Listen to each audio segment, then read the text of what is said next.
জনাব তারেক রহমান প্রধান উপদেষ্টার কাছে আগামী বছরের রমজানের আগে নির্বাচন আয়োজনের প্রস্তাব করেন।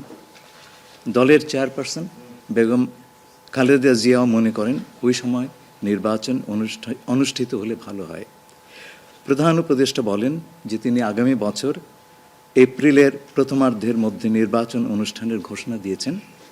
সকল প্রস্তুতি সম্পন্ন করা গেলে 2026 সালের রমজান শুরু হওয়ার আগের সপ্তাহেও নির্বাচন আয়োজন করা যেতে পারে। সেক্ষেত্রে সেই সময়ের মধ্যে সংস্কার ও বিচারের বিষয়ে পর্যাপ্ত অগ্রগতি অর্জন করা প্রয়োজন হবে। জনাব তারেক রহমান প্রধান উপদেষ্টার এই অবস্থানকে স্বাগত জানান এবং দলের পক্ষ থেকে তাকে ধন্যবাদ জ্ঞাপন করেন। জুলাই সনদ নিয়ে তো অলরেডি আলোচনা চলছে দেশে, এবং এই ব্যাপারে আমাদের মধ্যে অলরেডি সিদ্ধান্ত আছে যে ঐক্যমতের ভিত্তিতে জুলাই সনদ হবে, এবং সংস্কারের ব্যাপারেও একই উত্তর আমাকে দিতে হয় যে ঐক্যমতের পরিপ্রেক্ষিতে আমরা সংস্কার এবং জুলাই সনদ দুটাই করব। সকলের ঐক্যমতের পরিপ্রেক্ষিতে সেটা সিদ্ধান্ত নেওয়া হবে, এবং এটা আমি নিশ্চিত এটা খুব কম সময়ের মধ্যে আমরা সেই সিদ্ধান্ত নিতে পারব।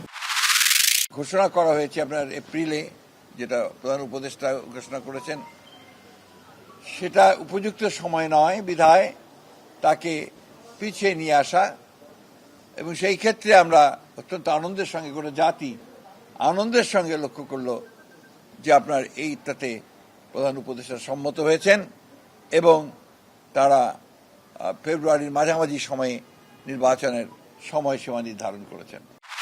ক্ষমতার ভারসাম্য রেখে সুষ্ঠু বাংলাদেশ বিনির্মাণের উপযুক্ত একটা রাষ্ট্র কাঠামো যদি নির্মাণ করা না যায়, এমন অবস্থায় নির্বাচন হয়ে গেলে কিন্তু সেই বাংলাদেশ আর কখনো নির্মাণ করা সম্ভব হবে না।